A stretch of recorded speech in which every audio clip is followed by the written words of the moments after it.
E bateu aí completamente o desespero nos bolsonaristas depois da fala do Lula ontem em rede nacional. Olha, os bolsonaristas tentaram fazer um panelaço contra o Lula e fracassaram retumbantemente. Foi um fracasso retumbante.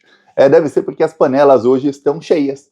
No governo Bolsonaro as panelas estavam vazias e quem acompanha aqui o Plantão Brasil desde o governo lá do genocida deve lembrar que toda vez que ele falava em rede nacional, e olha, ele falava em rede nacional quase todo mês, coisa que o Lula deveria começar a fazer, e eu lembro que eu falei isso aqui quando o Lula assumiu, eu falei, o Lula tem que usar a rede nacional, ele é presidente, ele pode usar, pode e deve usar. O Bolsonaro usava, e aí toda vez tinha panelaço contra ele. Pois bem, o Lula usou, os bolsonaristas tentaram, mas...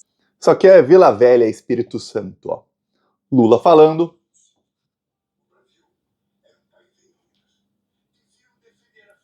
Tá aqui, ó. Diminuiu o brilho.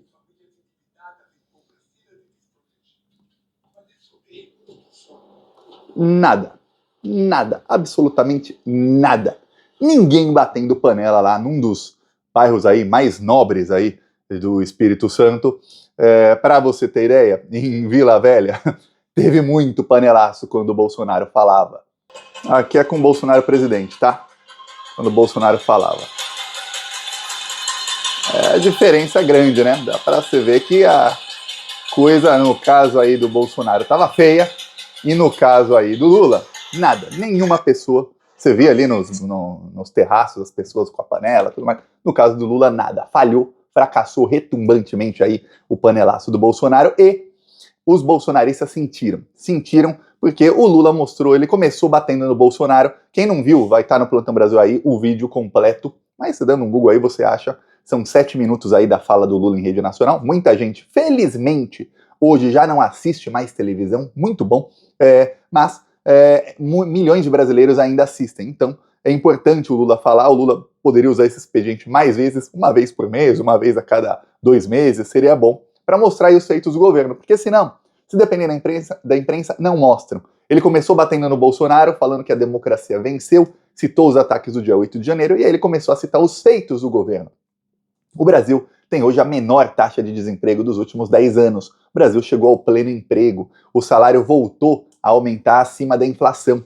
E mais de 90% dos brasileiros tiveram um aumento real do salário. Mesmo os que não ganham salário mínimo tiveram um aumento real do seu salário nesse ano e meio aí de governo Lula. Uma coisa que no governo Bolsonaro não acontecia. Se a inflação, se os preços sobem 10% e o seu salário subiu só 5%, então, na verdade, você teve uma queda salarial, porque tudo ficou mais caro, o seu poder de compra diminuiu. Agora, se a inflação é de 4% e o seu salário subiu 10%, subiu 15%, então você teve um ganho salarial. Hoje você compra mais do que você comprava um ano e meio atrás. Tem o fato também que ele citou que o preço, principalmente da carne e alguns alimentos, caíram.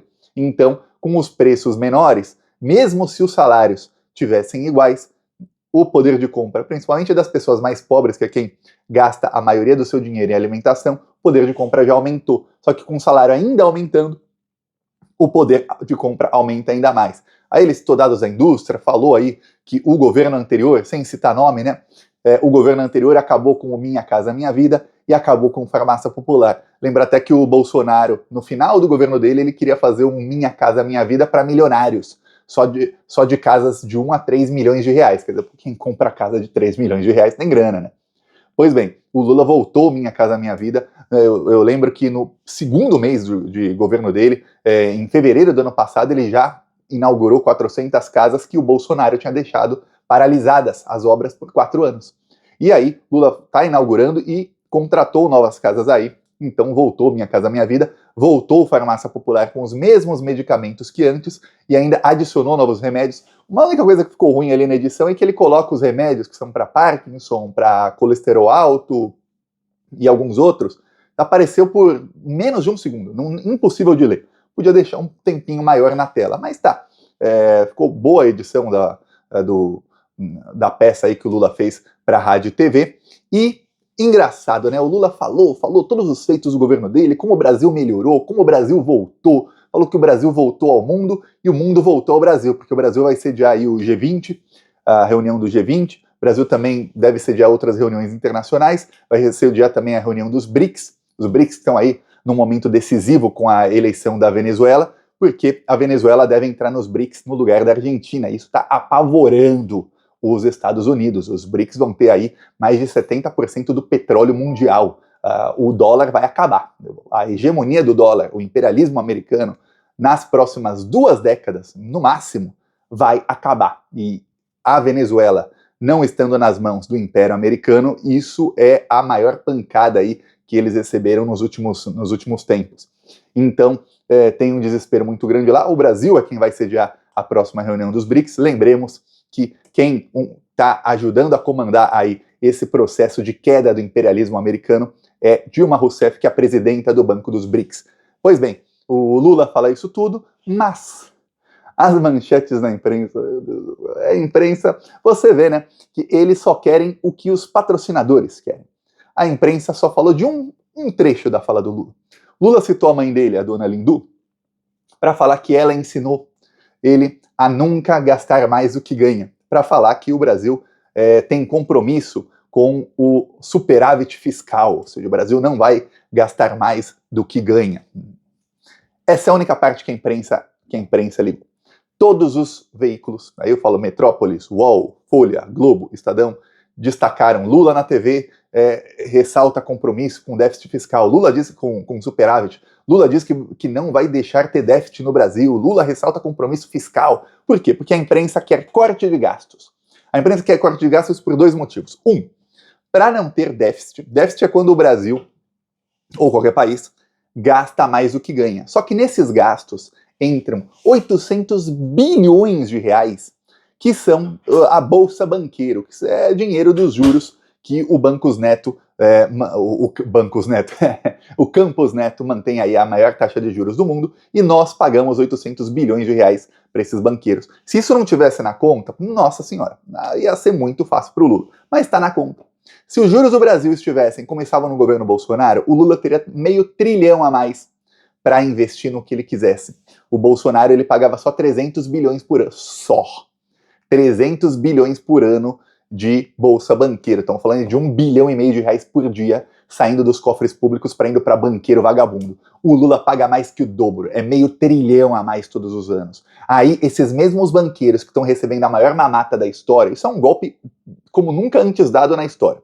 Esses mesmos banqueiros querem que o Lula não gaste mais do que ele arrecada. Só que nesses gastos estão aí o Bolsa Banqueiro. Vai cortar dos banqueiros? Deles não pode cortar, não. Tem que cortar de saúde, de educação, do esporte. Agora que é Olimpíadas, a cada 4 anos o Brasil lembra, né? Os brasileiros lembram, tem que investir em esporte. Aí, os outros 3 anos e 11 meses passa dizendo que tem que cortar gastos no esporte, também em saúde, educação, moradia, etc, etc. Então, a imprensa ressaltou aí, olha, o Lula manteve aí o seu compromisso com isso. Inclusive, do jeito que o Lula tá aí com a imprensa na jugular dele, tem alguns que dizem até que talvez o grande motivo do Lula ter feito esse pronunciamento de rádio e TV era exatamente para mandar esse recado aí para a imprensa, para o mercado financeiro. Porque agora vai ter uma briga feia aí, porque a maior luta da imprensa vai ser contra o governo da Venezuela aí nessa semana e nas próximas semanas. Sempre que o Maduro ganha uma eleição, eles acusam que teve fraude, isso, aquilo. Mesmo lá tendo urna com voto impresso, com tudo mais, lá é fraude. No Brasil, o Sérgio Moro, que depois foi ministro do Bolsonaro, ajudou o Bolsonaro nos debates contra o Lula, ele prendeu o Lula, líder das pesquisas, para não participar da eleição, aí não tinha problema nenhum, aí tudo ok. Na Ucrânia, o Zelensky acabar o mandato dele, ele cancelar as eleições e continuar lá, aí tudo bem, afinal ele é amigo do Joe Biden e da Kamala Harris, então pode. Em Israel, o Netanyahu tirar toda a Suprema Corte, acabar com quase toda a imprensa de oposição e se manter no poder por 15 anos, aí também não é ditadura. Na Hungria, lá, também amigo dos Estados Unidos, o Orbán, ele expulsar jornalistas do país, fechar todos os veículos de imprensa, financiar com dinheiro público amigos deles para comprar os veículos que sobraram e acabar com a Suprema Corte, colocar só gente dele lá, também não é, e tá 15 anos também no poder, também não é ditadura. São os amigos dos Estados Unidos, amigos do imperialismo, aí não tem problema. Maduro ganhar a eleição? Pô, aí não pode. Eu cheguei a ver aí jornalista que divulgou pesquisa fake que dizia que o Maduro estava perdendo. Meu Deus do céu, é um desespero enorme para ver se rouba esse petróleo todo e principalmente agora não é só o petróleo não, impedir a Venezuela de entrar nos BRICS, que são os BRICS 11, o 11º país seria a Argentina, o Milei falou que não quer entrar, então o plano aí de China, Rússia, Brasil e dos outros países é colocar a Venezuela, que inclusive, se falar em riquezas naturais, é até mais relevante para os BRICS do que a Argentina. Então, essa vai ser uma briga aí na próxima semana, em que a imprensa vai cair matando o governo Lula. Então, ele fazendo um pronunciamento é uma menos, porque também a imprensa está batendo forte no Lula, no caso aí do superávit fiscal, no caso aí das brigas do Lula com o Campos Neto. O Lula voltou a bater forte aí no bandido presidente do Banco Central nessa sexta-feira. A imprensa, mesmo tendo Olimpíadas aí, a imprensa no sábado começou a criticar o Lula por conta disso. Então, você entra aí num portal, você entra assim, primeira página, Olimpíadas, aí embaixo já tinha críticas ao Lula. Então, você vê porque ele criticou o Campos Neto. É o gabinete do ódio do Campos Neto, são financiados com 800 bilhões de dinheiro público, tá? Quando você vê um jornalista aí criticando, falando que o dólar subiu porque o Lula falou alguma coisa, ou criticando isso, guarda o nome do jornalista, ele está no gabinete do ódio do Campos Neto. Então, o Lula já, uma briga a menos, ele sabe aí que essa semana ele deve ter uma trégua, porque ele foi em rede nacional falar para milhões de brasileiros, não vai ter aí problema aí com o superávit, déficit. Pois bem, eis que os bolsonaristas não gostaram, começou um bafafá lá no bolsonarismo, e aí o PSDB, é engraçado, o FHC, eu era criança, eu lembro disso, o FHC, ele aparecia quase toda hora em rede de rádio e TV, quando ele era presidente. Aí o Lula apareceu, o PSDB hoje que está vendido ao bolsonarismo, está tendo até uma briga lá em São Paulo, o Datena quer ser candidato a prefeito e parte do PSDB quer apoiar aí o Ricardo Nunes. Teve briga, Datena. Quem quiser, o vídeo tá no Plantão Brasil, tá muito engraçado.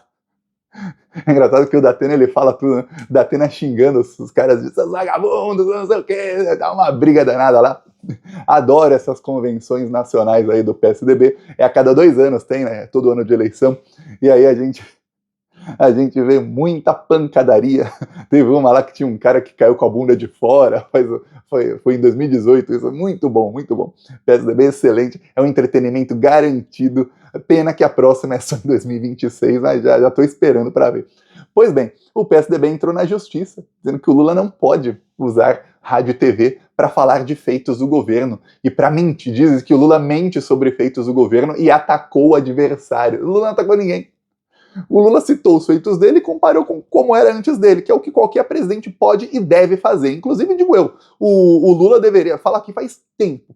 O Lula, não é mais o Paulo Pimenta na Secom, agora nem sei o nome do Secom do Lula lá, deveria começar a assistir os vídeos do presidente do México, que todas as manhãs, não precisa ser toda não, uma vez por semana tá bom.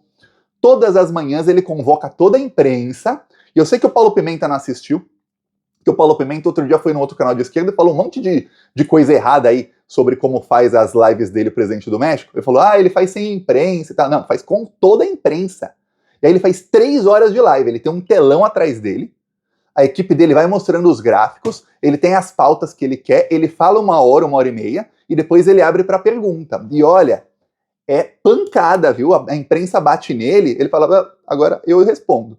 Aí ele responde ainda em tempo, ele tem uma equipe que em tempo real eles já vão pegando gráficos, vão pegando tudo e fala, mostra no telão, mostra, ainda faz piada, às vezes ele mostra música, faz outras coisas, isso tudo gera meme, gera um monte de coisa dele batendo forte nos bolsonaristas, ele acabou com a imprensa dele é toda de oposição, e ele elegeu a sucessora com 60% dos votos, e ele tem 80 e tantos por cento de aprovação, é o líder mais aprovado do mundo hoje, o presidente do México. O Lula podia fazer a mesmíssima coisa, viu? Ainda mais o Lula que tem uma dicção boa, uma fala muito boa e que é esperto para rebater a imprensa, é só ver as entrevistas dele, ia nadar de braçada. Mas já que não faz isso, podia aparecer mais na TV, pode e deve aparecer mais na TV. Se os bolsonaristas estão em desespero, é porque o Lula tá acertando, viu? Eu peço aí a sua inscrição no canal, nós seguiremos aqui na luta contra toda essa corja maldita que quer aí continuar saqueando o Brasil, já estão saqueando 800 bilhões por ano, eles querem saquear mais. E seguimos aqui. Falou!